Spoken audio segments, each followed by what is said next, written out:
Hello, everyone! In this lecture, I'm going to explain the famous sonnet, 91 by William Shakespeare, which praises the love of his young male beloved. But if you are new to my channel, please like and subscribe. Before I start, let me give you a brief background of this sonnet. In this poem, Shakespeare talks about how different people take pride in different things, like wealth, family, talents, strength, clothes, or possessions. But he says that he values none of these things, because the love of his young male beloved is far more important and gives him true happiness. However, he also feels a little fear that he could lose this love, which would make him completely miserable. Now let's start it line by line. Some glory in their birth, some in their skill. In this opening line, Shakespeare is saying that different people feel proud of different things. The word glory means pride or honor, and birth means the family or social status someone is born into. So some glory in their birth means some people are proud because they are born into a rich or noble family. The phrase some in their skill means other people feel proud of their talents or abilities. Are you getting the point? To simply put, Shakespeare is saying that everyone finds something in life that makes them proud, like their family background or their own abilities, and then says, some in their wealth, some in their body's force. Here he continues listing what people take pride in. Now is saying that some people take pride in their wealth, while others are proud of their body's force, like physical strength or power. The word force here means strength or ability to do physical work. Simply, he means that people feel proud of different things, some because they are rich, and some because they are strong or physically capable. Are you getting the point? I hope you are getting it. And then says, some in their garments, though newfangled ill. In this line, Shakespeare is saying that some people take pride in their garments, which means their clothes or outfits. People often feel that wearing nice or fashionable clothes makes them important or respected. The phrase newfangled ill can be broken down into two words. Newfangled means something that is new, trendy, or fashionable, and ill here means bad, wrong, or not very good. So newfangled ill refers to clothes that are fashionable just because they are new or trendy, but they might not actually be good-looking or suitable. In simple words, Shakespeare is pointing out that some people are proud of wearing fancy clothes, even if those clothes are not really good or proper. He is showing that people can take pride in things that don't have real value. Some in their hawks and hounds, some in their horse. Here he talks about people who are proud of their hunting animals.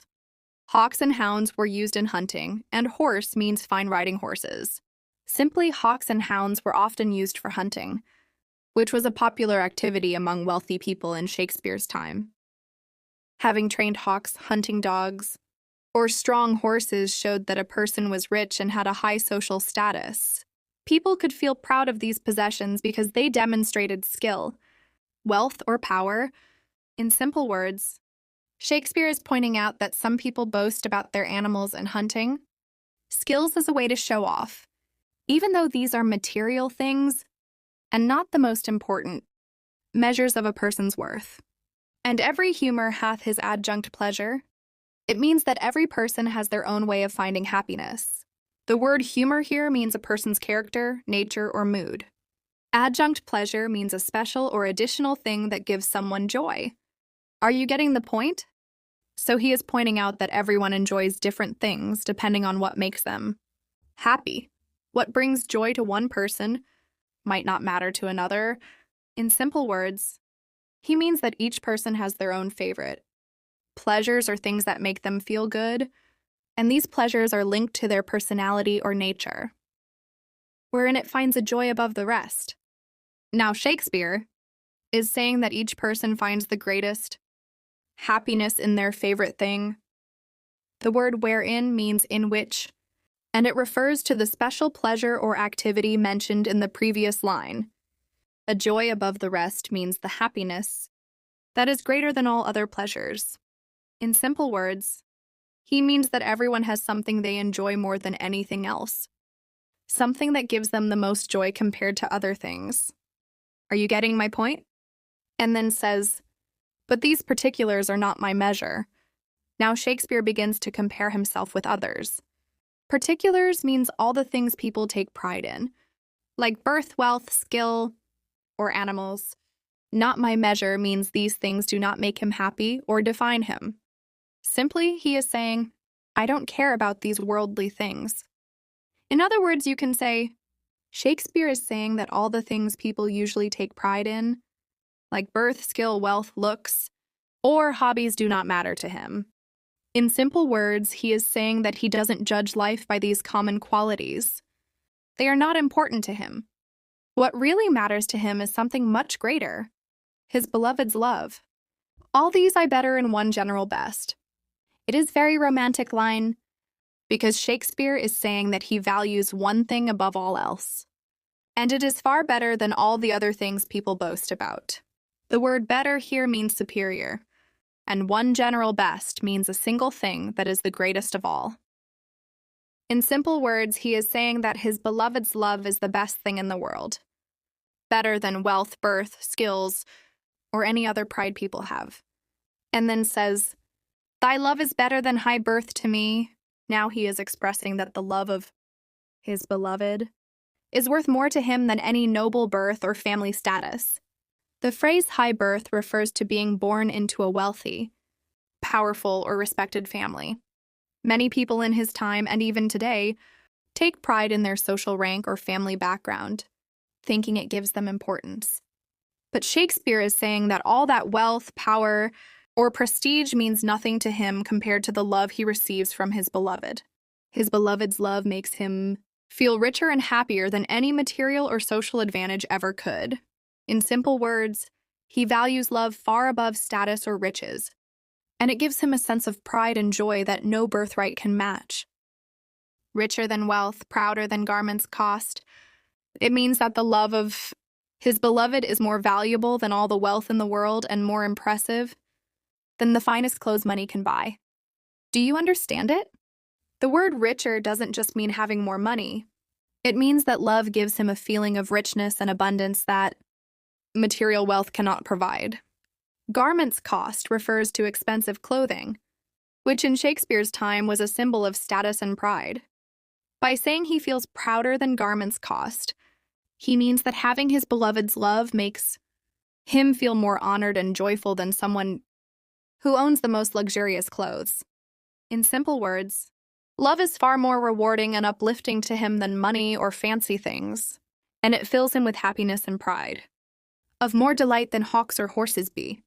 He compares his love to other worldly pleasures like hunting animals or horses. Simply, he is saying that having his beloved's love brings him more joy than owning hawks or horses. In his time, hawks and horses were symbols of pleasure, status, and wealth. People took great pride and happiness in them. The word delight means great pleasure or happiness. By comparing his beloved's love to hawks and horses, Shakespeare emphasizes that the happiness he feels from love is far greater than the joy anyone could get from valuable possessions or prized animals. In simple words, he is saying, even the finest and most enjoyable things in life cannot compare to the happiness your love gives me.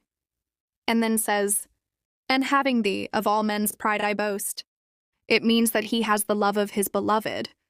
He feels proud and lucky above all other men. The word boast means to feel proud or to take pride in something. By saying, of all men's pride I boast, he means that even the wealth, status, or achievements that other men take pride in are nothing compared to the pride and happiness he feels from having his beloved's love. In simple words, he is saying, your love is the greatest treasure I could ever have, and it makes me prouder than anyone else in the world. Wretched in this alone that thou mayest take. Now he expresses his fear. Simply, he expresses his fear of losing his beloved's love. The word wretched means extremely unhappy or miserable. He says that he would feel completely miserable if his beloved ever took away his love, because all the happiness, pride, and joy he enjoys come from that love. In simple words, he is saying, the only thing that could make me truly unhappy is losing your love, because without it, I would feel completely miserable. And then says, all this away and me most wretched make. In this final line, Shakespeare expresses his fear of losing the love of his beloved. All this away refers to all the happiness, pride, and joy he feels from having his beloved's love. The phrase, and me most wretched make, means that losing this love would make him extremely unhappy and miserable, worse than anything else in life. In simple terms, he is saying, if you take away your love, it would take away all my happiness and make me feel completely ruined and sorrowful. This line shows that his emotional well-being, pride, and sense of fulfillment are entirely dependent on his beloved's love. Without it, he feels he would have nothing left to value or enjoy in life.